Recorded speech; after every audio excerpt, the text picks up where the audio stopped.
Nous sommes Marché Express Bureautique MEB en cycle. Nous vendons pour vous des matériels informatiques tels que les imprimantes, les photocopieuses, des produits consommables, des cartouches d'encre et tant d'autres. Ici chez nous, nous avons une expertise de plus de 20 ans dans les domaines d'impression et de fourniture de consommables informatiques. Sur tous vos achats en ligne, tapez www.congotonnerre.com.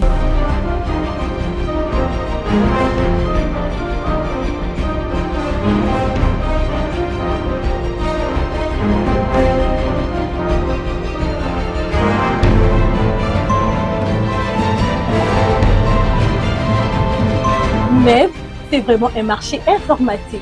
Commandez aujourd'hui, réceptionné dans 24 heures, stock disponible partout en République démocratique du Congo.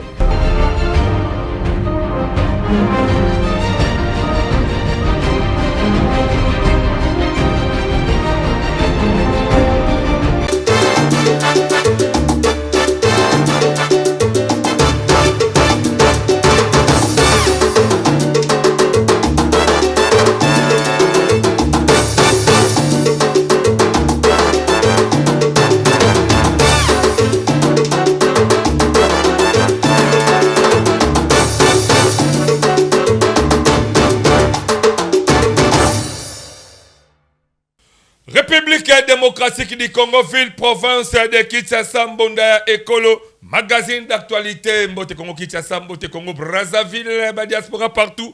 Confiance, un peu fidélité, Bopesaka, Mbonda, Ekolo, édition Sikango et Bandi, Autobeta, Kalabino, toujours ma solo et Mboka. Parce que, à part RD Congo, toi la Mboka me soutient. Dans le bango, très bien chaque fois.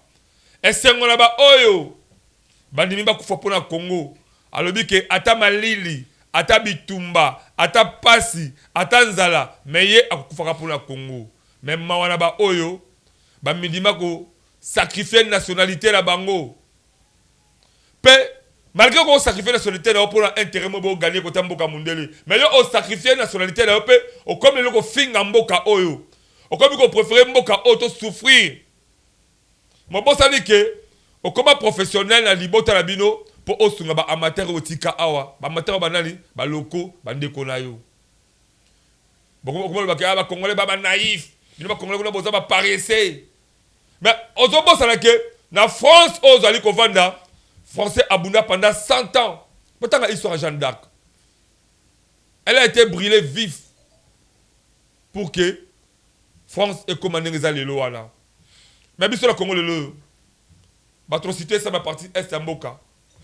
Et comme il y a 40 ans, tu as 30 ans et quelques. Tout ça, bunda. Mais il y a un photo de le oyo. Il y a un Kima Congo, le Bikate, il y a un Congolais, il y a un Pamba. Les Congolais, ils ont revendiqué. Apport na yo ezali nini na mboka oyo. Osungara bande ko na yo. Oti mama lipa, mambongo ba sauver. Et bongo sikoyo, pona bolinga mboka na yo.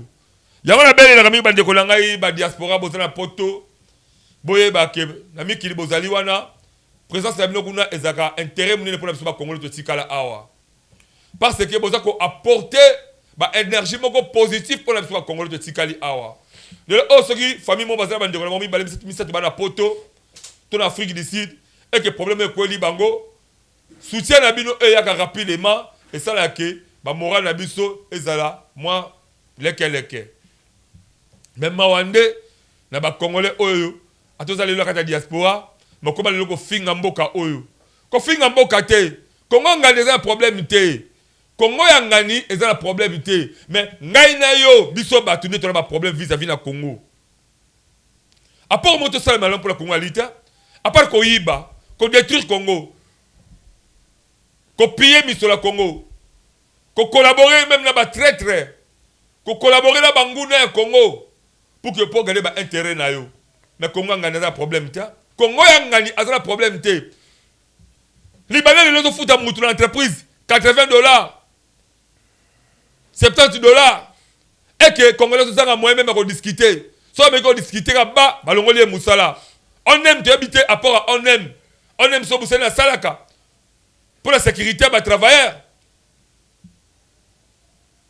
toyebite ba INSS wana lelo obisali basalaka baolela kaka bakataka batravailler bamongo mike pour la préparer passion bango mais bon ma père passion bafuta ba mbongo malonga te. Et d'ailleurs on aura besoin ba agent on aime moko a mais so expertise ni on aime azala ngona kati ya société ya ba congolais. Congo a un problème te mais batunde bazala problème vis-à-vis à Congo biso nous allons redevable vis-à-vis à Congo parce que lobby allait de ba la vite lobby Félix Tshisekedi Tshilombo dans la vité. Lobby, Martin Fayulu dans la vité. Cardinal Ambongo dans la vité. Même une déconnaissance de la plateau, oh, mon amboka, Christian Moukaba, lobby dans la vité. Mais Congo est aussi là. Mais aussi dans la condition de ceux qui y ont un comportement. Ceux qui y ont un Congo. Voilà. Et ça, Matéa, oh, mon déco, le pèse, c'est que, autant dans la diaspora, qu'on finga, Congo te, mais pèse ma calcimaïle nayo, pour que Congo ait changé, parce que Congo ait changé. Je peux avoir même 100 camarades, dans ce cas minimum. Je peux avoir même 100 amis. Ça, ça va 100. On va éparpillé partout dans Mokili. Dans le monde. Mais si 100 personnes dans la bango, on va faire ma camamine dans le Congo, comme ils disent. Cela veut dire que, et bien là, les Congolais vont faire des poteaux, vous avez besoin de mboka na bino pour faire action malamu. Mais bon, la politique ya mboka, ils ont si batté dans le mode de vie, vous avez déjà kuna. D'où est-ce que yo peut que zali musika la poto, vous avez musika la Afrique du Sud, vous avez mboka bapaya. Pesa makati poto luka Congo et que des liboso. Si ce plateau je suis avec moi mboka Christian Moukaba, to mettre les masula au Italie, mboka biso Congo derrière dans le niveau technique tout le monde na mboka écrit dans ma tête ozali se connu na Wilfried ça m'appelle Benjamin Kilunga. Bonda ekole bani, bonde ko betama e katsa bibale bisobe bazamba pour sango e koma bisikela tout ba congolais bazali. Tous en bolingo mboka. To mettre le masona au Italie dialogue inter-congolais malgré tout le monde ba signature ba accord et salami. Le niveau ba Washington sous l'égide des Américains, mais est-ce réellement que ba accord wana na eux na do wa kuna la Qatar. Et le qui dialogue entre Congolais et Congolais. Tokoye bango lelo awa. Est-ce qu'il faut tout emboîter ba signature wana ba accord wana ou tout ça ba dialogue la biso ba Congolais parce que tout balbaké c'est sous les baobas que les Congolais que les Bantous va trouver ba solution malamu. Élection va beaucoup mettre déjà bientôt là. Ils ont déjà prévu pour que Esalma de manière que ba beaucoup mettre sika ba kota mais ba beaucoup mettre ni de ce que ba sala et tout soit apporter ba conseiller communaux. C'est comme si bango pe ba yi kakapo ba sola ba beaucoup mettre mais depuis ba banda tout le monde attend apport ba conseiller communalité. Nomination ba mandataire et outil Esalma bientôt là. Ba mandataire sika ba koti ya kala ba porta kinini. Parce que ba saki malamu to ba saki mabe. Tokoye bango la kati ya édition on a mboka Christian Moukaba mwana mboka boni kimezali ndeko Alain nzamba zali ko batela bali le beti welanga omoni mbonda ekolo ezali important pour ceux qui ezali ko beta bato bazoyoka et là je vous félicite parce que to kati ya bibale bisobe ba mboka kili bato ba comprendre l'importance ya communication oyo zali ko sala. C'est vraiment quelque chose, il y a ça parce que vous allez apporter quelque chose pour l'intérêt communautaire. Il y a un bon cannabiso.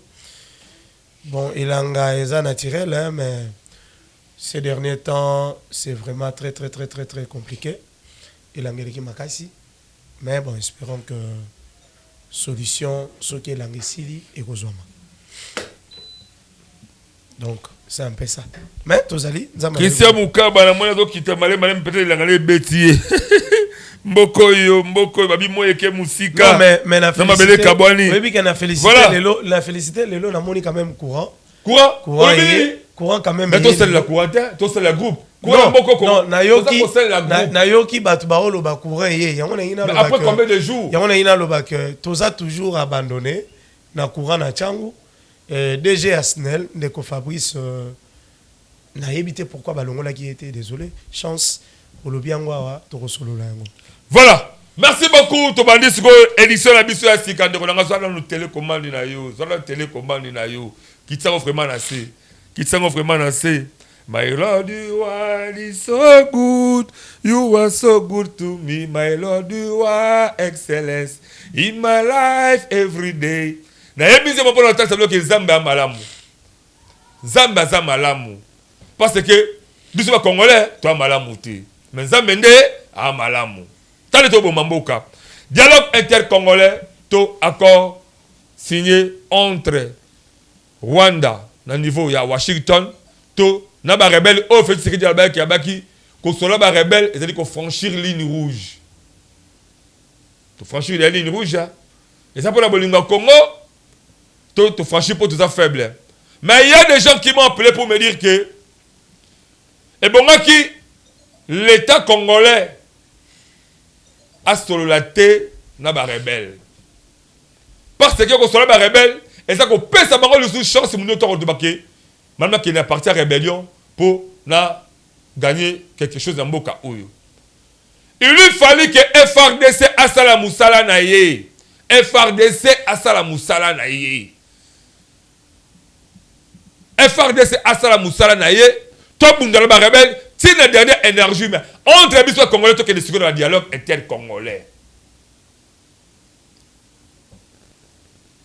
FRDC abunda bitumba na ye comme hasard appuyé na ba wazalendo ba bunda bitumba na tina suka biso ba congolais gouvernement au tikali parti civil et militaire ba bunda bitumba le reste à côté du gouvernement tout créer dialogue intercongolais dialogue entre les congolais c'est parce que à travers les congolais que ba rwandais ba kotaka à travers les Congolais qui est Ougandais parce que ça désordre. À travers les Congolais qui est Mobulo Zobote ma kati la biso moko. To beta disolongo. Moi la Christian Mukaba. Ba ndiko ba bisingai ba regretter pourquoi tu franchir ligne rouge au chef de l'état Balia Koloba. Tu franchir on va partir à Doha. Bon alors ba ndiko ba proposer ba lobby madame tout ça dialogue entre Congolais mais FRDC abunda tina dernière énergie pour la bimisa munguna libanda yo état que moka ba congolais un grand analyste politique vous avez un intellectuel dans moka oyo vous avez aussi notable quelque part pour vous aller oya postulat qui pour que okota ba institution ya moka okota aux députés aux moutons pour voter ba loi comment on a ba acte oyo uti au salema entre dialogue intercongolais na ba signature ba Doha na ba Washington procédure au Sénégal congolais à ça pour que paix ekota complètement la carte moka oyo. Merci beaucoup. Population, il faut que le président de la République, Félix Tshisekedi Tshilombo, Azali na bonne foi, Azali na monté mamolam. Tu sais que depuis que le président de la République, Azana Katiambo Kanabiso, a kosala makambu ya minene, ana posa développement ya soloya. Mais développement solo ana batba ko bloquer ngozali biso mo ba congolais. Tango lobi esengi le FARDC abunda, FARDC ko bunda. Mais côté rebelle avandi na population civile. Tandis que ce qui les loyo gouvernement et pesi ba moyen consistant. Na FARDC ba ke ko bunda na Goma na Bukavu. Je vous rassure, rebelle akoluka massacrer population. Akoko c'est lango na gouvernement. C'est pour cela ceux qui n'a pas été ébélé, rebelle oyo azui avandi na esika moko na population, manière ya kobimisaka ezalaka progressivement. Ezalaka manière ya brisqueté. Toi na bitumba oyo banguna na biso ezali kaka ba autochtone te, mais ezali même na ba voisin.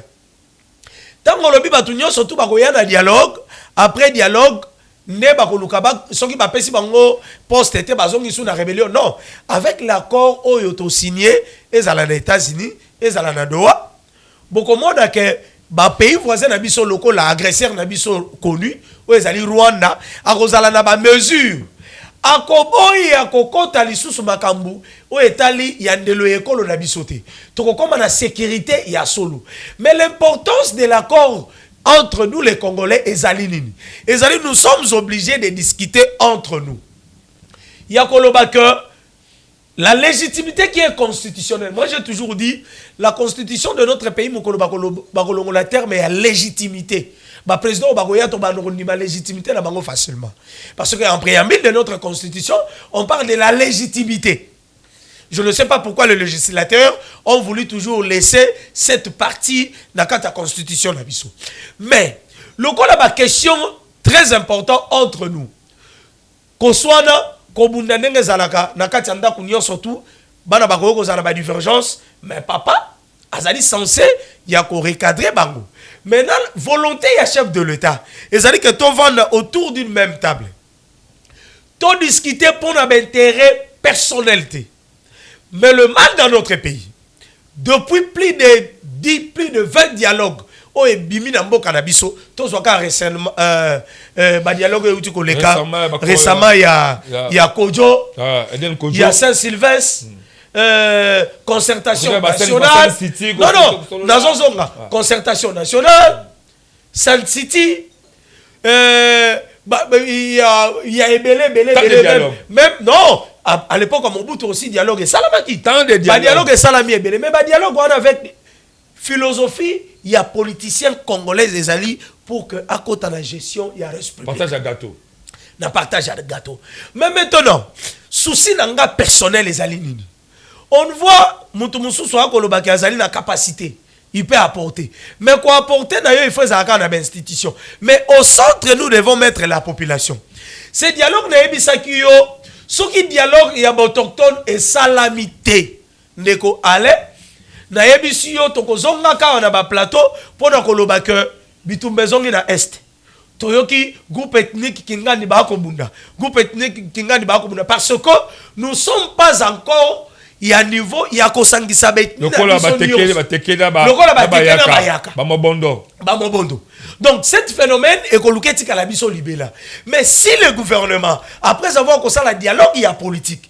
Le gouvernement a mis cet esprit, il y a dialogue, il y a ethnie. Moi, j'ai toujours parlé, Bambole, Nabalengola, Makamouana, Naituri, et aussi les Sabatou Kimia. Batouba Kokufa chaque jour. Est-ce que tu sais que l'M23 à Koboma, c'est vrai, M23 à Koboma Mingi, mais où est-ce que Bambole, Nabalengola, Bitoumana Bango, Batouba aussi là? Sécurité, c'est pour cela le chef de l'État Tchakangopé parmi les états de siège. Mais bateau Bakoboma, ce ne sont pas les Ougandais, ce ne sont pas les Rwandais, ce sont les Congolais et Kolo Nabangwe Yebani. Et ça dit Bambole, Nabalengola. Mais ceux qui. Mais ceux qui maintenant, cet dialogue, au niveau de la politique, et continue au niveau de la population, au niveau de la base. Au niveau de la base, les ethniques vont comprendre l'importance. Il y a dialogue. Tout solo la biso na biso parce que là-bas je vous dis je dis ici peut-être pas comprendre un gâté les gens qui vivent à l'est de la République les gens qui sont à Goma les gens qui sont à Kanyabanyonga les gens qui sont à même na Bunagana ils ne pensent jamais même si rebelle à Longwe ils ne pensent jamais de vivre ici à Kinshasa parce que bah vivre malade il faut vivre et pas Ezali et pas Inabango mais ceux qui dialoguent ou salami vous verrez que il y aura plus bah groupe ethnique ou aussi maman et que la lisouté bah conflit ethnique ou écoute mais dialogue actuellement est beaucoup plus basé la politique pourtant on a dialogue on n'a jamais causé la peut-être va créer ou bien groupe mokoboy et sensibiliser la population pour ne pas s'engager sur la jamais. Et c'est que entre les politiciens Martin Fayulu, Vital Kamere, Moïse Katumbi Chapwe, na connaît un attaque va sanctionner qui a pour route. On obligé de faire un dialogue là. Mais c'est que n'a ni vraiment cause la souci le OK akita azo temps à sensibiliser la population pour mbole aiba ke lengo la zande kolangai muteka aiba ke buyaka zande kolangai. Mais maintenant la grâce ya mbonda ba oyo kabiso. C'est parce que tu lobby que l'État maintenant, après avoir réuni des acteurs politiques, ensemble, qu'on réfléchir à des défis énormes, plus de 65 ans, il n'y a rien de marche dans notre pays. Tous les gens qui ont des problèmes avec maï, tous les problèmes avec courant, tous les problèmes avec les transports, on ne parle même pas. Mais maintenant, ceux qui ont dialogue politique, sangani, bimisi consensus ensemble. Et ça la question te mandé Roumela, mandé Katana, non, mutu atikala na position. Mais maintenant les acteurs majeurs, bazwa makambo tolo baba qui est dans le centre. Là la responsabilité directe au ministère intérieur parce que c'est lui qui est à la base, il y a organisation, il y a technique. Donc ministère de l'intérieur, gouvernement comme bimisa gouvernement comme bimisa mo solo poto kenena ba kenena na base. Base. Même avec ces histoires de Koulouna, je vous dis, ces histoires de Koulouna, ils sont entre nous. Ils ont un quartier, on a quartier, ils ont un avenue, on a avenue, on a raté. Tous ces autres nous devons être ensemble, une sensibilisation permanente par rapport à la valeur pour protéger la République. Vous verrez que l'atrocité, la guerre, auto vivre et au salamate. Le comportement au Congo, comme à la moment où on va essayer de tout à carré minière de partir à Zoradia Mambongo.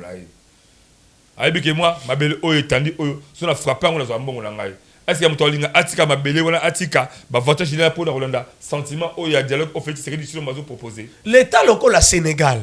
Imaginez-moi que local la Sénégal pour besoin développement, pour ba comme Sénégal ou ba comme bazala na minéralité. Mais comportement d'abord, comportement. Je vais y arriver. Bazala na posa ya orte. Ya koltante. Ka nguba pamba. Ba teki nguba na bango malamu, ba valoriser nguba na bango. Ba memi yango na mikila poto nguba pesi développement. Pourquoi seulement dans notre pays, nous pensons, je vous dis, nos enfants, pour tout le monde à diamant, tout le monde a cuivre, il faut qu'il y ait la misère nationale. On n'a jamais mangé du cuivre. Génération Mogo. On n'a jamais mangé du diamant. Ni du coltan. Ni papa. Nyon soto tolobaka no bisonne to ana. Ni ko ba mona ta ba mona be avantage. Oh tolobaka ke bisonne to ana richesse be les États-Unis na nyonso. Les États-Unis a tout. Les États-Unis a tout. Oh, nous sommes minéraux, nous sommes tous en Ango. Mais, exploiter l'Afrique parce que vous le savez, nous avons été colonisés par les Occidentaux. Mais maintenant, politique, si réellement, sensibilisation, éthique, déontologie, peuple congolais à comprendre avantage, le bien fondé, vous verrez que, moi j'en suis sûr, je suis convaincu, ce qui dialogue ethnique et salami. Ce qui dialogue ethnique et salami, conflit ethnique et très bien, merci beaucoup. Christian Moukaba, tout ça, on a plateau pour parler par rapport au Italie, Bolingo et Congo surtout, puisque il faut te linga Congo. Tolinga Congo, ils ont été le cabal de Komsusu. Asale maba yibi na mbonga détruire le Congo kati na ngamba Brazzaville akela ngamba Zambie ba tout nos congolais abisi passeport na salanga français na salanga belge na salanga américain akei na ye pe na saki na soma 3 millions 4 millions de dollars adoke nango azatala mawate ke pona yo yebika libote za kaka oyo bote na bango oyo boti ya mwasi na bana no boti mo bosali ke mona mamale ki avant na kanluka boti ta mwasi avant na masida na suka kuna ta ozo sacrifier ba congolais sacrifier ba bande ko na yo la kati wala bosani yango kapona lokoso ya bozui OK zo aller biso de 2 mètres et sur Samson na suka ya venir na biso dialogue autotolo baba premier acteur d'abord selon ngala ba beaucoup plus ba chef coutumier parce que je ne crois pas que pour rebelle à Kota Bunagana a passé d'abord par le chef coutumier le comme chef groupement bazala ki wala monaki ba chef coutumier ba village wana ces gens là travaillent toujours à des mèches avec tous ces rebelles là. C'est pas ce que le gouvernement congolais après ça qui va vraiment pivoter, à ce qui tente à construire bango yango dialogue entre Congolais. Je crois personnellement et vous la chose très très importante et que permettre que les Congolais aillent valeur à Bokale. Mais avant tout, il faudrait d'abord conscientiser les Congolais. Conscientiser les Congolais, il y a seulement Congo ça va carré minier na yo. Quand on carré minier na yo, si on sera mis sur na yo, mais on doit les aller pour l'intérêt non mais tant on a intérêt quand même, mon amour de serait atika nyoso de balbake tika nyoso olandanga Jésus Christ sur le baka yango tika nyoso to landaye donc tika ma belge to zali ko sala ndeko langa parce que Congo za assez moko to kabolango te pour ba intérêt ba paya bozo yi ba Congo mais ba to bénéficier ba nani ba Rwandais ba belge ba français ba yo nga to suka wapi donc to zali wona pour conscientiser peuple. Tout ça frappé mon tuteur de conseiller peuple. Alors, nous avons un système de dialogue entre les Congolais. Le aussi que Talissi qui est réellement qui il faut au moins qu'il y ait un dialogue, to conscientiser peuple. Aïe sans dialogue, tu as l'avantage de mais au tout le bas ok. Tout ça dialogue il y a dengue to aboutir à une solution positive. Est-ce réellement dialogue pour na yo tant de talango. Au tali malgré obi que Félix Tshisekedi Tshilombo azali na volonté politique pour aider Congo. Mais au tali ba acteur politique autour la bango. Est-ce réellement que vous avez besoin Congo ou vous avez besoin à travers le partage à gâteau? D'emblée, nous avons profité de lobby. Au moment même du gouvernement actuel, le président de la République, personnellement, n'a pas considéré mon équipe. Il est le garant de bon fonctionnement des institutions. Le chef de l'État, Zana Bolingo Makasi Amboka, Félix Tshisekedi. Alingi Kongo Makasi, Azali na volonté à Kosala. Le chef de l'État Azali déterminé pour nous couper sa biso auto Azali Koluka. Azali considéré comme mon équipe ya Congo les léopards. Le président de la République a poni entraîneur. Entraîneur naé. Alobi na moni que léopard nangai lokola bokobeta na pays mosusu na poni entraîneur. Entraîneur naé ezali nani Mama Jiditi Souminwa. Yende Azali entraîneur ya léopard. Maintenant le président de la République Atali Mama Judith Soumina entraîneur a sombi ba joueur. A tient monté maloko l'entraîneur nyonso tout. Dans souci à président de la République. Nenge entraîneur nyonso a tchaka monté manamuto a tchaka babi. Nenge to mona ba Messi ba Cristiano. Donc ba pesi volonté na confiance na numéro 9 oya ko tchela bisobi pour que Congolais abika. Pour que Congolais alia, pour que Congolais biloko ezala na marché ya kokita, biloko ezala ya natalote tolia kamalamu pri ya loso eyebana sakasima pri nango eyebana pri ya masangu eyebana ya madesu eyebana lipa ediminia d'abord prix ediminia quantité mais na prix kaka ya likolo toyeba pe valeur ya nguba toyeba valeur ya masangu toyeba valeur ya kwanga ba prix wana nyoso ba pesa mon numéro 9.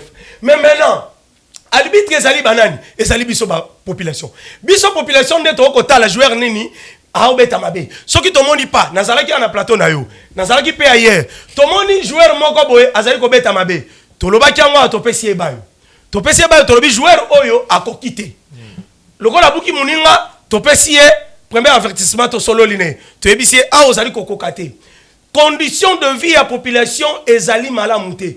Condition de vie ya biloko kolia na ba wenze incroyable. Biloko ezali komata. Biloko ezali komata to ko yeba prix exacté. Pendant les ménagères ezaté.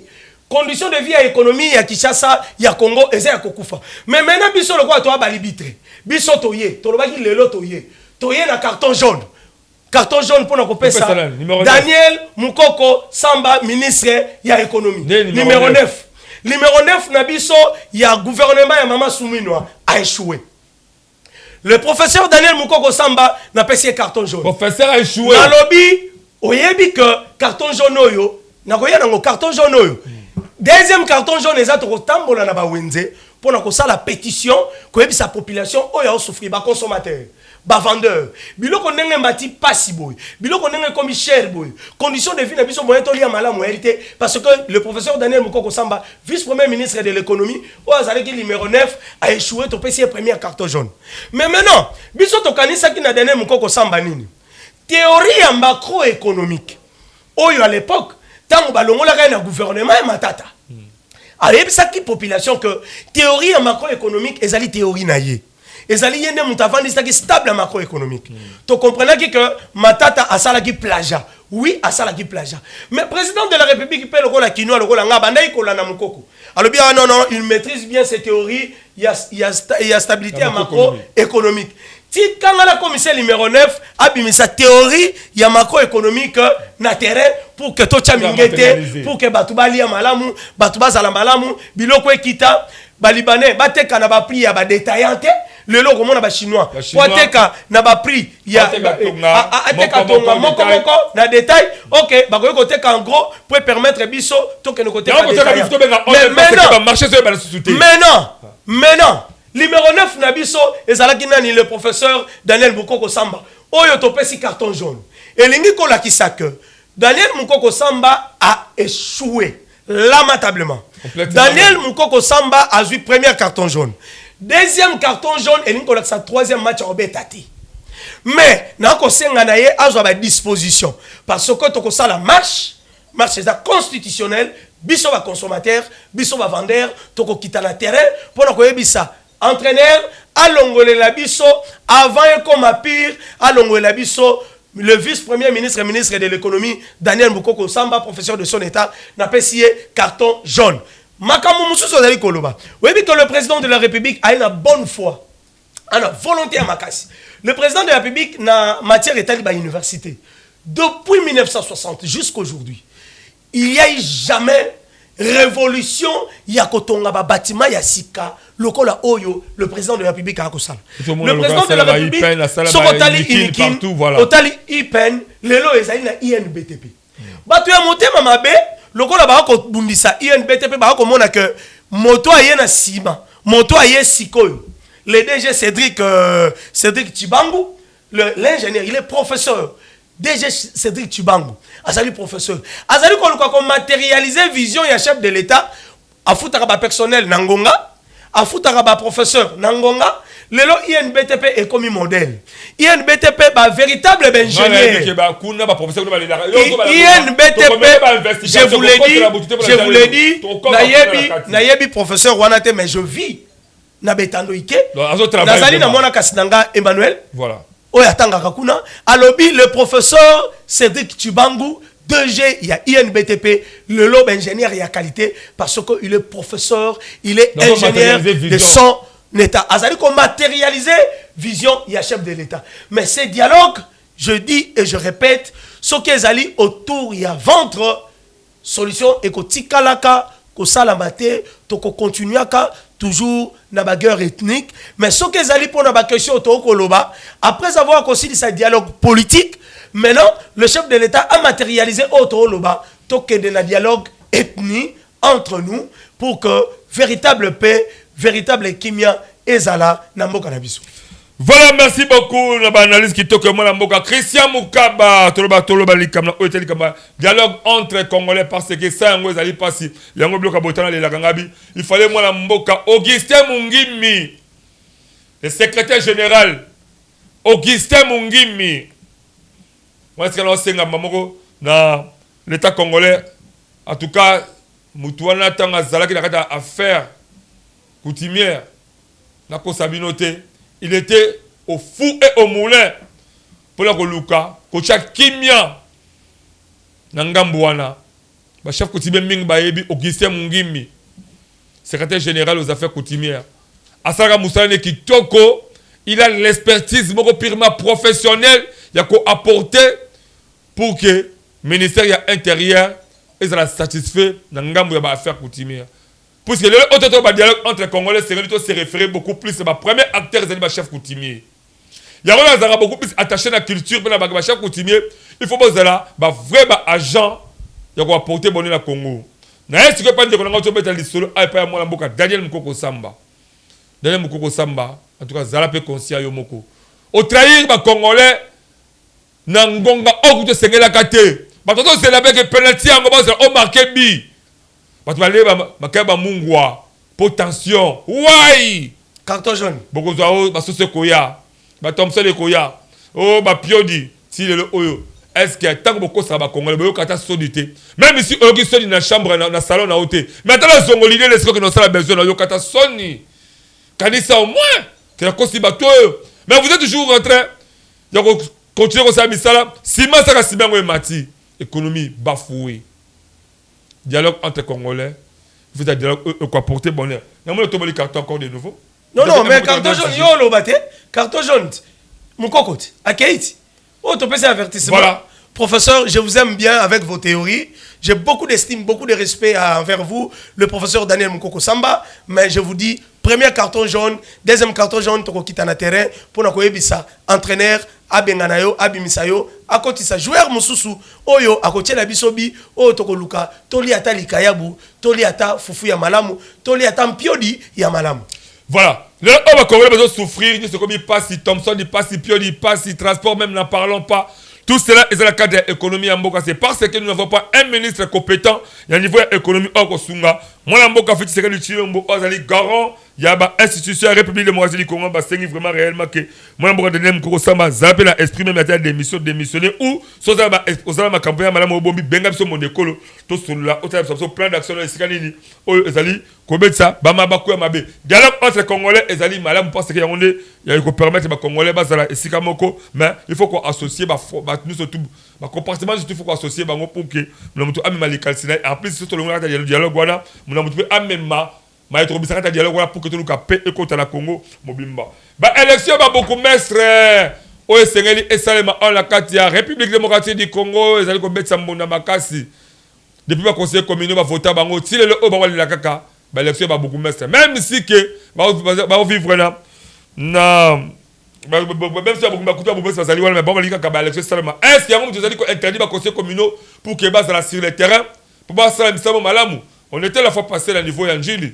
Tout le monde comment est-ce qu'un conseil communal, il travaille en collaboration avec beaucoup de c'est-à-dire mon papi Boumangalema. Et d'ailleurs, allons-y d'abord au niveau registre tant d'éléments où il y a mon papi Boumangalema, comment est-ce qu'il y a au fou et au moulin pour la Roluka, Kocha Kimia na Etali Kin et Kobonga, Kin et Zakobonga na niveau ya ya njili kuna beaucoup plus tozalaki na wenze ya 7 pe na boulevard Kimbuta. Comment est-ce que Abalé vraiment qu'on réguler bisika pour que calme et kota et on réveille juste après ces plateaux et on réveille juste après ces plateaux. C'est parti la régie.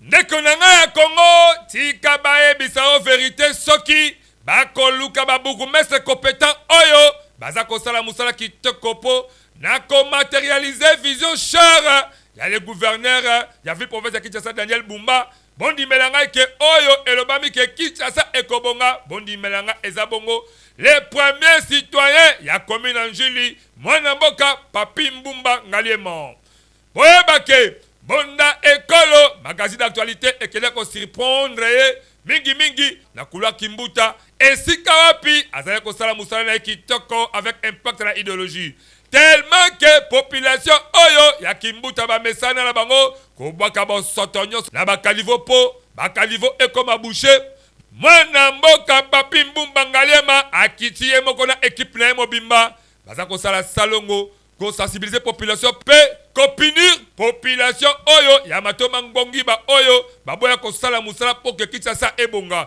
bino moko bolanda ba image oyo ndenge nini eza ko tambwisama avec impact na idéologie.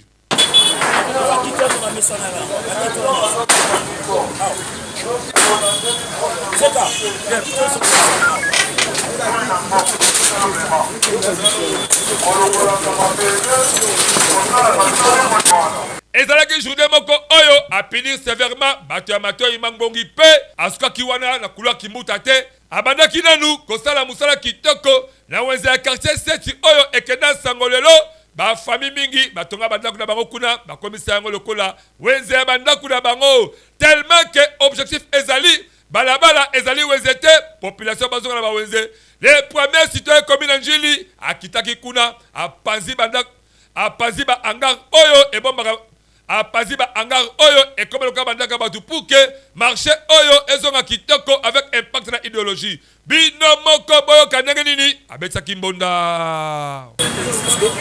yaba okuta ba construction na kati ya marché un grand espace à marché et lui-moi na bandako batonga ba immeuble ba étage et puis basali susu bangar makamudele na zote le route une semaine so que la wetwana okuta te évacuer ba construction ya bangar nyoso et que espace à munene fumami na weze même na ba interview to sali musalana na objectif ya ko évacuer tous les vendeurs au bord de la balabala bakota la weze kaka na même moment oyo ba conseiller communaux mingi ba koma kolela pongi koluka ko créer ba bituma na ba bourgmestre mais to kamwe na commune Njili ba conseiller communaux baza ini pour que ba sensibiliser population à ba valeur ya assainissement de manière que ba vivre une vie moko paisible na environnement bota la conseiller communaux elongo na premier citoyen ya commune Njili ndenge nini ba sala musala kitoko ya boye esali kitoko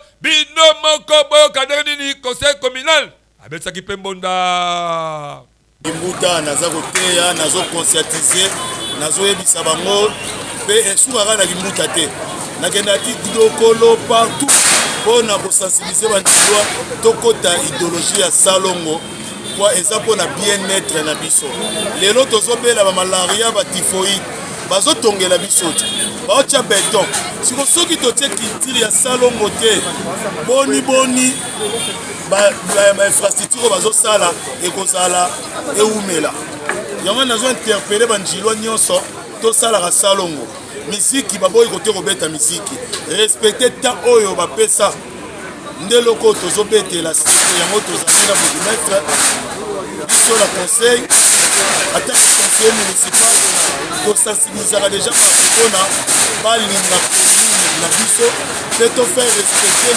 loi mpe kolikundi mpona développement ya commune na biso biso mbonda ekolo magazine d'actualité en tout cas tofuli bango kaka mokako swa pe tobetisi kaka mbonda de retour sur ce plateau exceptionnel ya mbonda ekolo magazine d'actualité botolanda élément kitoko ya Papi Mbumba Ngaliema bourgmestre commune Njili. Comment est-ce que il était au fou et au moulin à Zarabongo chaque fois pour la Koluka, pour assainir environnement pour que Bananji, les bases à la kitoko paye, le makama sécurité à côté partout. Même aussitôt dans la fois passée, les éléments écrits par la Séléngaï, Boto Monezaki mercredi, comment est-ce que les bourgmestres et la commune et Ansele, Mwanamboka, Mo Franck Kenzola, mais il était au four et au moulin pour travailler, pour assainir. Commune Ansele, pour dire que Sengo, pour que sa population est Sengo. C'est ça, bourgmestre. A travailler pour que la commune ait la malamu. Et ça m'a besoin de Mwanamboka. Mo Franck Kenzola, mais bourgmestre, la commune Ansele, na terrain, c'est ça. C'est sa volonté, comment est-ce que l'Union commune de même manière aussi, les féliciter sur c'est pour me bourgmestre, parce qu'il y a le Tchangwa. Bourgmestre la commune à Massina, Chikou Katumba Joseph. Chikou Katumba Joseph, un bourgmestre aussi très compétent. Il est beaucoup plus sur le terrain pour que Aluka commune à Massina, autorise la commune patriotique. Et c'est la commune il y a Essenso qui tire au stade réellement que vous avez à Massina. Et par là, tu as toujours apport, il y a chef de quartier, chef de riz, beaucoup de pour que nous sommes Ezabalamu. Voilà, vous avez beaucoup de choses là. Il y a beaucoup de maîtres, puis l'élection de beaucoup de maîtres, ils allaient déjà bientôt là, et que ça les mains, décision Bimi, il fait ça les mains. Selon le ministre, il y a intérieur, Jacquemin Chabani, a dit qu'il y a prononcé sur ça. Puis c'est déjà, à Zion déjà. Après, c'est des positions qui sont élections salement. Mais quand il y a beaucoup de maîtres qui sont nommés par l'ordonnance présidentielle, il y a beaucoup de maîtres autolocales qui vont voter, qui vont conseiller communal, qui vont candidat, il y a beaucoup de maîtres. Est-ce réellement beaucoup de maîtres qui ont ressenti tout sur le terrain?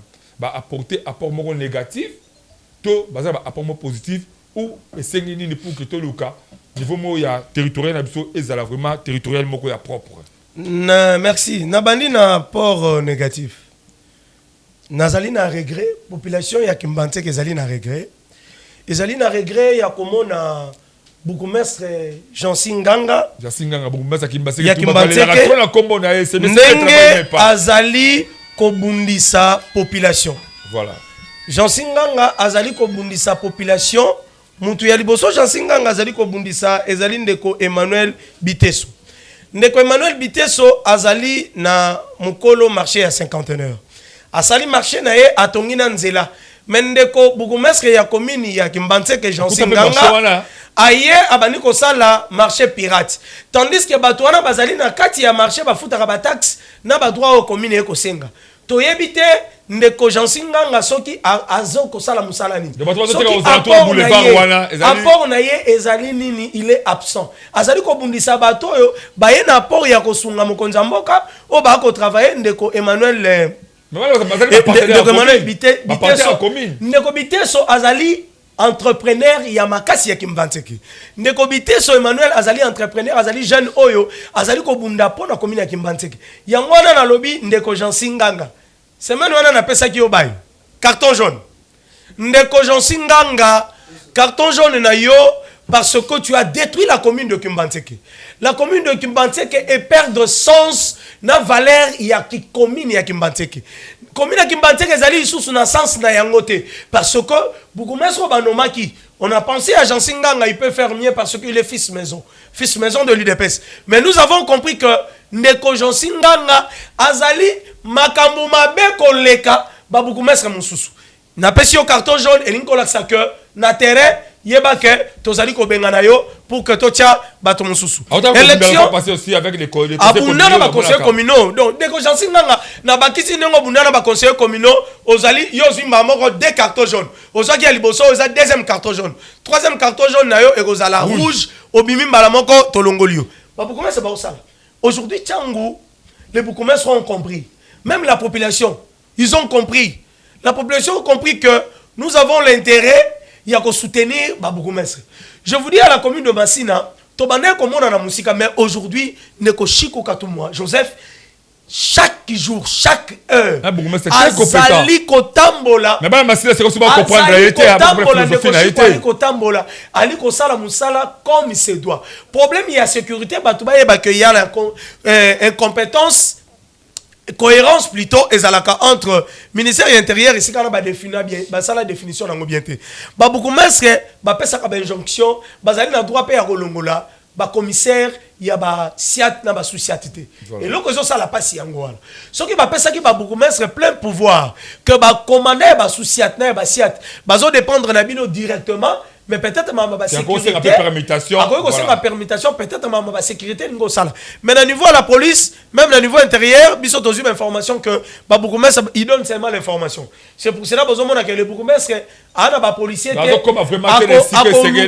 jamais problème il y a sécurité à cause ça encore conseil de sécurité comme na biso la machine ça la chaque jeudi je félicite de beaucoup mettre de la commune de machine parce que sur le plan de l'assainissement il se bat. Balabala yali wenzete c'est vrai mais problème pesa ya biso moko bato bateka kana balabala ba bande ko na biso tango ba ko benga na mama leki tango ba ko benga na mama kulutu et comme na biso problème beaucoup mais c'est on a akosala bonjour toki jasinganga c'est marché mama bateka balabala au moins ko jasinganga ndenga ko luka bato bateka na balabala mais biso na masina ba akosala na ye ko lobela ndeko papi oyebi papi mbumba ngaliema le beaucoup mais ça papi mbumba ngaliema et loka liboso na féliciter ye pe na lingaka ye parce que 1 bande ko bazindi na catastrophe naturelle. Moi j'étais là. Il y a eu que le 3 Boukoumès au Bazala, Vanda, au Bamona Passi Abatu.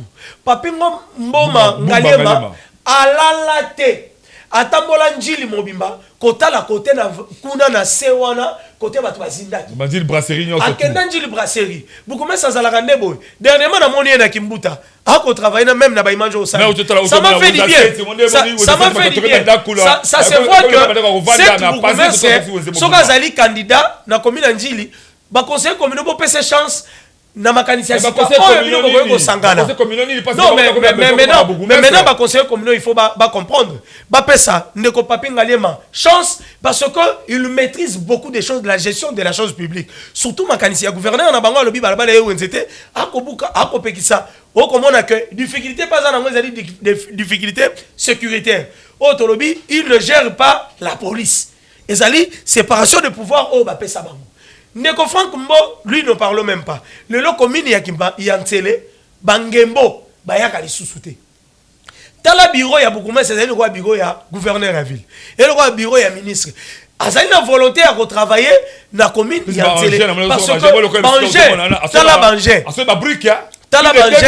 Tala Banger oyo ya Salongo ndenge etambolaka na commune ya yantele. Donc volonté ya kosala bali nango. Mais maintenant pour les élections. Pour les élections, on a sepeli na message, il y a candidat mon conseil communal, il y a commune à Massina. Je me dis que ceux qui va candidat est belé, il y a ba commune belé. Bazali na volonté, il y a moi na mboka Claude Sandoukou. Neko Claude Sandoukou pour la commune à Massina lobby pour Neko Chikou, na félicité parce que a apporté belé à candidater.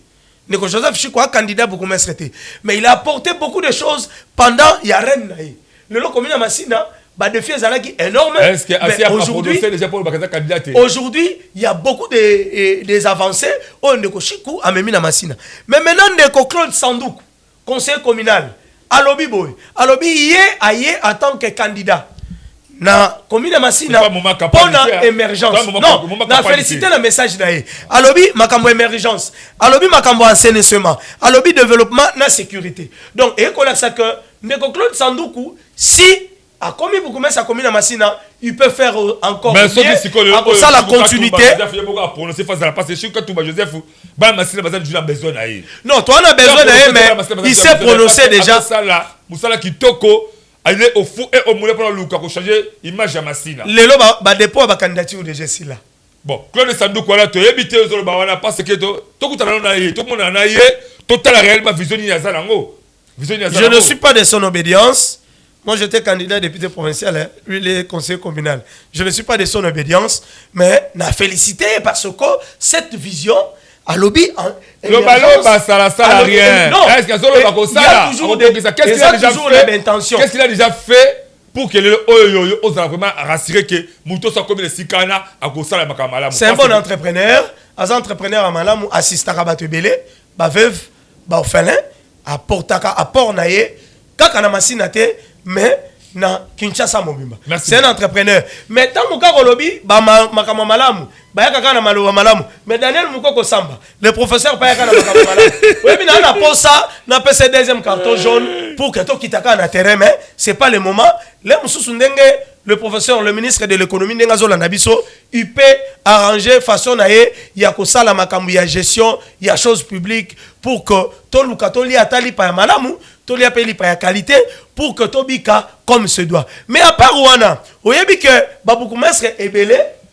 Oyo, bazali même pas na souci ya mokonzamboka. Vous voyez négociation le bagaya a rumela mingi na IDPS et atanae, alianae, amelanae, muto sale loko ate, azape mwana kimbantseke me, azali ko bundisa, kaka mwana oyo ya kimbantseke. Même mon ami, il y a un ami, il y a eu des problèmes. Abengi nga lobi ndeko, to comprendre beaucoup mais traité, ndeko Pamphile Bagle, ndeko Pamphile Ngindu. Alobi, on ne comprend pas qu'est-ce que le bourgmestre y a commis à Kimbantseke à Salaka. Na terrain oyo toyebi nekolo to benga kangwanza. Depuis ndeko Jansi aza bourgmestre y a commis ya Kimbantseke. Atikala kokoma na terrain ya ngwanza te. Akenana nous nali patete côté ya ndeko Levi. Atikala kokoma kuna nanu te. Pourquoi? Pour ba défi eza kuna énorme. Le bourgmestre y a problème neza kaka ba wenze. Azwa taxe na ye ya ba wenze. Je vous l'ai dit, même dans le cimetière. Il y a un médecin, oh ya za kuna l'hôpital ya munene kuna ya Kimbangu, c'est le docteur Prince Mania. Le docteur Prince Mania le même autorité de l'État. Autorité de l'État, tu sentir que le bourgmestre azali ko tambola a ko superviser ni au sommet. Le bourgmestre ya commune ya Kimbantseke azali inconscient, azali absent.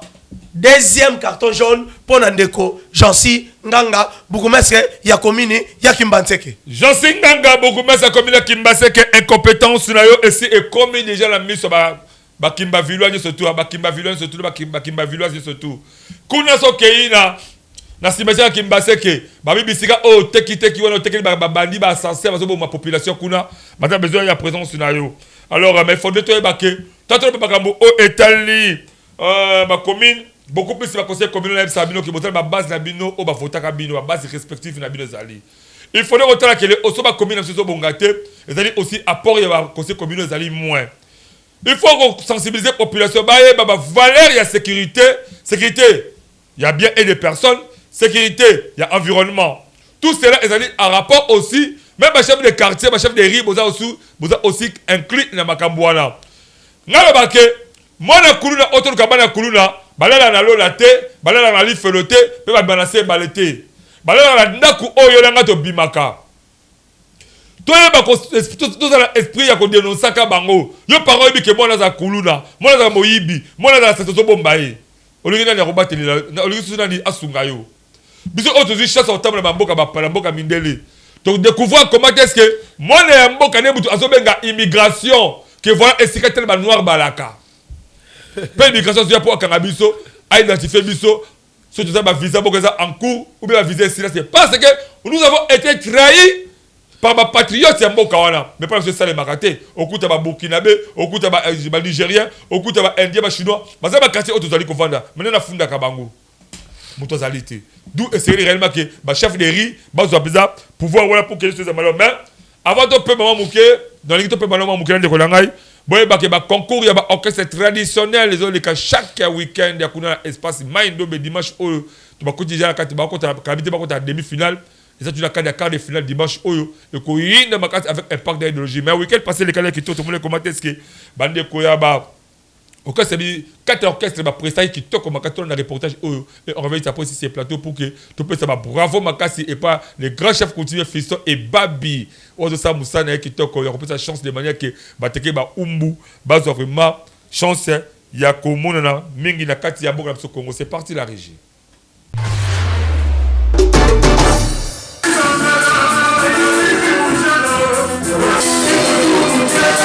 Nekonanga Congo, boyebake, masolo ya ba concours traditionnel oyo, eza kobeta ma chaque week-end na espace Maindombe, mingi na commune ya Onsele, référence à Rengandayala na boulevard Lumumba.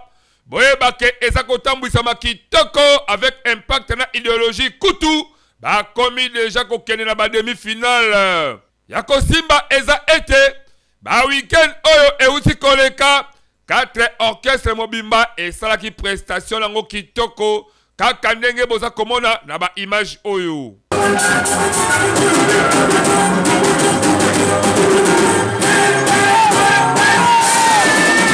ebongo mokolo ya dimanche ezalaki nde kafu opesi mbwa aboyi po bwenze bo na manu mukulu baningisaki sale na ndenge moko ya kosakana te tellement que surprise pe ezalaki ebele les deux leaders basangalaki esika moko pe moto la moto ayembaki zemba moninga po nakolakisa ndenge nini baza bomoko et surtout que concours oyo ezali bongo dénommé bomoko na cadre kaka ya idéologie munene oyo les grands chefs coutumiers Fiston et Babi Maindombe alakisi ete bateke esengeli bazala bomoko elongo na baumbu kaka ndenge boza komona ba image oyo.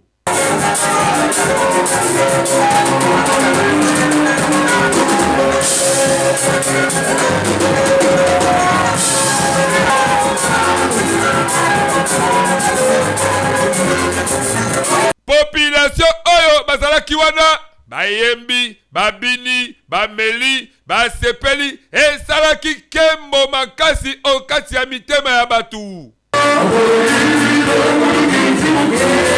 tellement que les deux orchestres bakei demi-finale bondi belangai ke ba programme ezali se kopesa makitoko po dimanche oyo des orchestres lisusu bako prester po moko a se qualifier bakene demi-finale et bongo final to demi-finale boye bake ekoyina lisusu makasi yo oyo oza kolola pongi oyebi ke oza muteke to pe oza moumbu luka ozalaka chaque week-end référence à Rengandayala na commune en Selepo chaque week-end eyinda kamabe biso mbonda ekolo magazine d'actualité bango kaka mokakoswa pe merci beaucoup tout s'appelle la communiqué nécrologique moko à la kati ya édition na biso oyo et outil par le président Jacob Mwamba zete ambila ozali coordonnateur ya base ya Kingabwa to kufela o ngapela zapela kata base Kingabwa to kufeli moko ya ba membre na biso programme ya ba obsèques zali boy le programme du deuil des membres de la mutualité base de Kingabwa zete ambila to kufela ki moko na biso comme na muyu bina na boyebi photo na yangwana se présente comme suit. Dimanche, le 27 juillet 2025, veillée mortuaire et causale à la parcelle familiale 6 avenue Lumumba, numéro 16, quartier Kingabwa, commune Limete. Lundi, le 28 juillet 2025, enterrement au cimetière qui colle les nouvelles cités. Tout ça va grand merci à notre grand notable, honorable sénateur Gérard Chekoko Moulumba, Soso Yamboka, 48 heures. Yende azu vraiment ba obsèque nyoso na maboko na cercueil kobandana cercueil kobandana zwa cercueil zwa corbillard zwa libulu zwa na ba dépense de ko saleba moi la mboka l'honorable sénateur Gérard Chekoko Moulumba azu vraiment ba responsabilité na ba charge na maboko na pour que moko na biso oyo atiki biso ndeko muyu binana molimo na epé manakimia donc base Kingabwa tozali vraiment na dai otoyebi mwana mboka le président ou bien le coordonnateur Jacob Mamazete Mbila boyebake moko ya ba membre na biso ya base Kingabwa azasu na bon moité na kombo ya muyu binana donc assistance na bino pe aux amala pour vous là nesika autre aux ba veille mortuaire mokolo ya dimanche le 27 juillet na avenue Lumumba numéro 16 pour la quartier Kingabwa la commune ya Limete. Tout ça continue édition la biso toujours ya koyeba comment est-ce que jeune pe ozabilege belé bozo ba responsabilité ba kelelo ataba ba makambe ba beaucoup c'est salami si réellement que biso jeunesse tous ba responsabilité et kozala passi pour que tokota au four et au moulin ya koluka kobongisa ba combine la biso mwana mboka na yesiko epa na yo quand la mérité, l'élection va beaucoup mais c'est Salema. Au temps pour comment est-ce que ma nomination, il y a un mandataire et Salemi. Quand la nomination mandataire, voilà. Il y a Liboso. Après on y a Malonga Bamemi pour la société la mission à Congo. Pays à Sika Obaye. Est-ce réellement Ezaliba figure où apporter bonheur et paix à Congolais dans le cadre de l'entreprise publique. Je dis un grand merci au président de la République pour penser qu'il peut na bandeko, à penser qu'il n'a pas jeune. Sous l'œil toujours il y a mon amboka Augustin qui bat à Maliba que je salue n'a souhaité bonne santé longue vie à lui Augustin qui bat à Maliba le ministre na pesi merci na président de la République parce que a kanisipe na ba jeune oyo bazana éthique na déontologie à malamu ba jeune oyo baye na ko renforcer makasi ya ministère ya petentique. Tu vois l'excellence Augustin Kibasa Maliba, c'est pour la première fois na mboka na biso. Lelo yo biso to komana satellite na biso. Ah bon? Lelo yo biso to zwa ba outil ya nouvelle technologie ya boye salamate.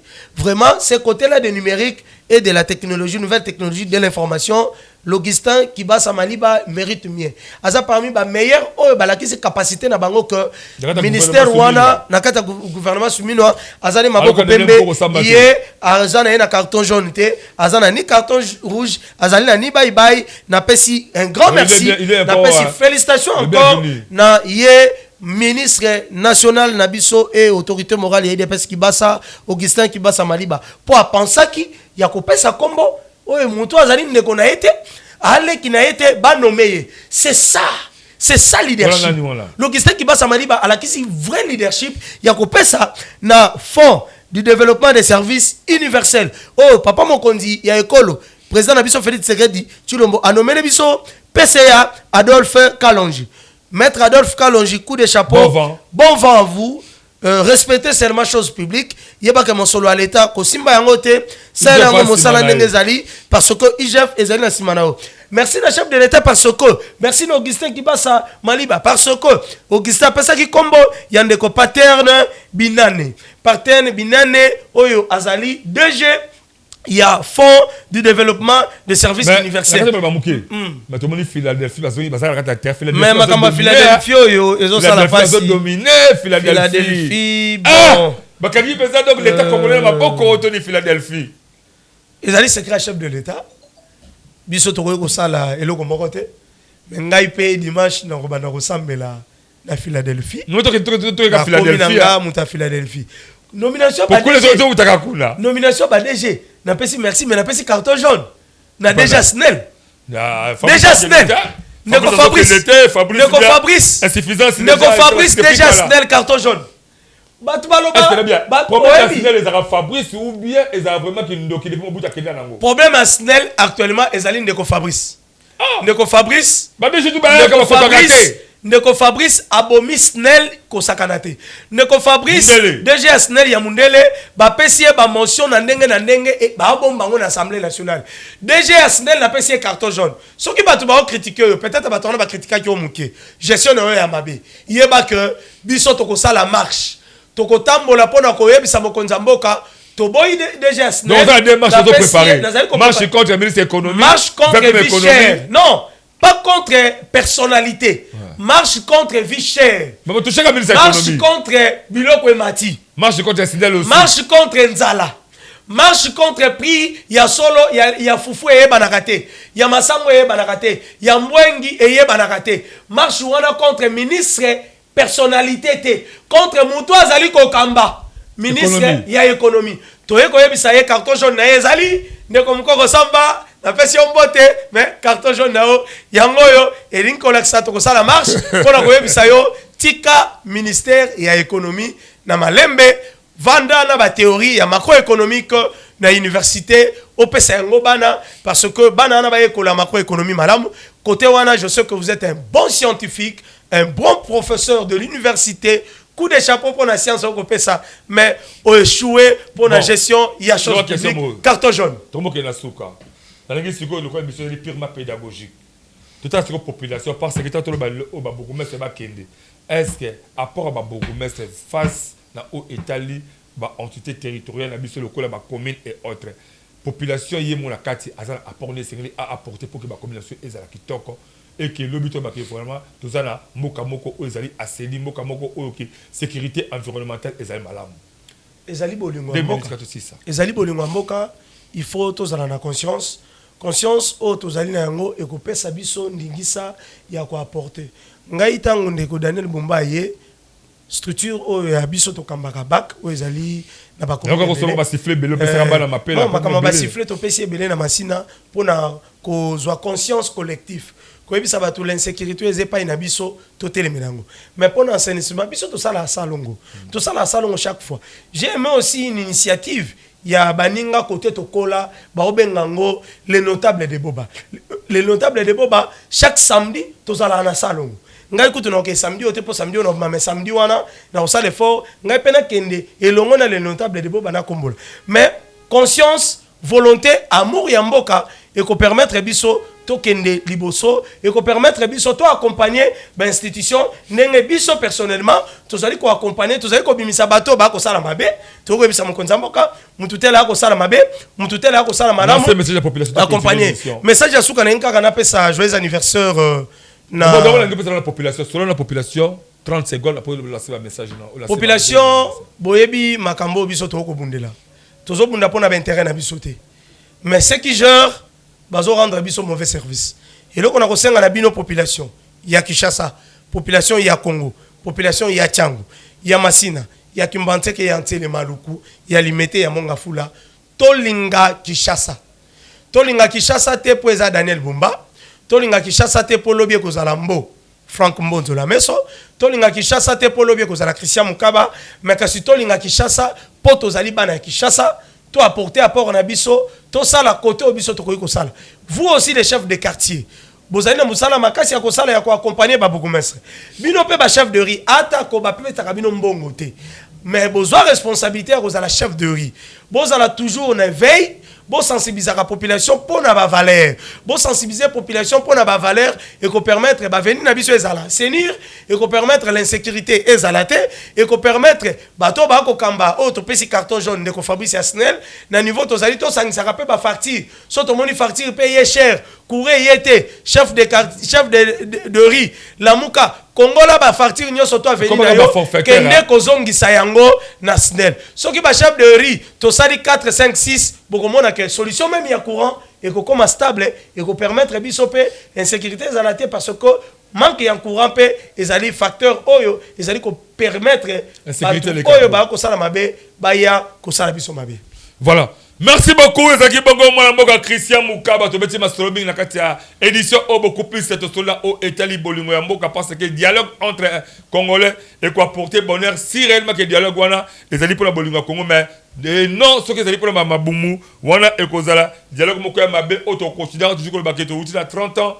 Plus de 3 décennies à Bituma, 4 décennies, 5 décennies, 10 décennies, peut-on avoir solution. Peut-on avoir solution, c'est les Congolais, Tolinga Congo. Merci beaucoup, tu as s'abonner massivement à la chaîne de tout le monde, école officielle, mais je crois que Christian Mukaba, tu as un bac de la qualité de Bisso, on a un mois à pour que tu clôturer.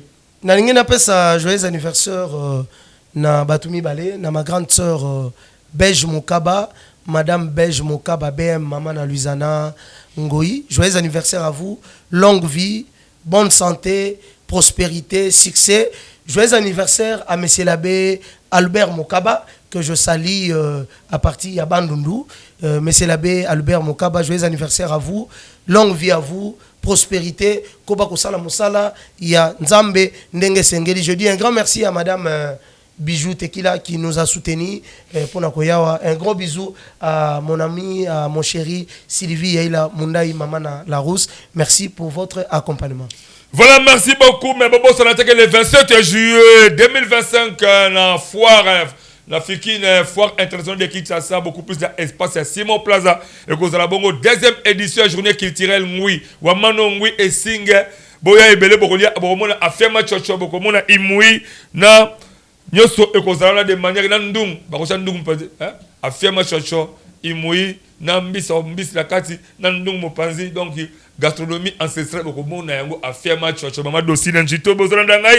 pourquoi pas na famille au solo sans oublier la grande famille Léo en tout cas tous les tous les ma famille Iba tous les tous la foi pour que tout le monde ma musique est complètement yandeng na ndenge peut tous ma grand merci dans les grands chefs coutumiers il y a Fiston et Babi Maindombe na activité bonne organisée peut-être comme que na souka en tout cas bolingo na to sengi na ba chef bi to remarquer ba chef minga ba umbwa na ba teke boza absala kata activité on to éviter pourquoi ok c'est activité o c'est bo soutenir en puisque c'est idéologie mo malam bo to linganaka c'est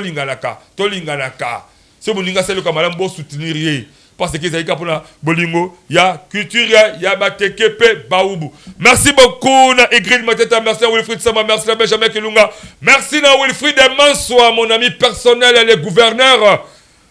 Il faut contrôler les journalistes sanitaires pour le temps de l'anzela pour le conflit batou autobenga ba mater koko ping pong mais c'est le tournesol yekola ko sa musala ko créer ba incident de la baninga. On se retrouve prochainement édition Yassika Sokole à moi Alain Dewa. Je vous aime beaucoup plus et vous dis bye.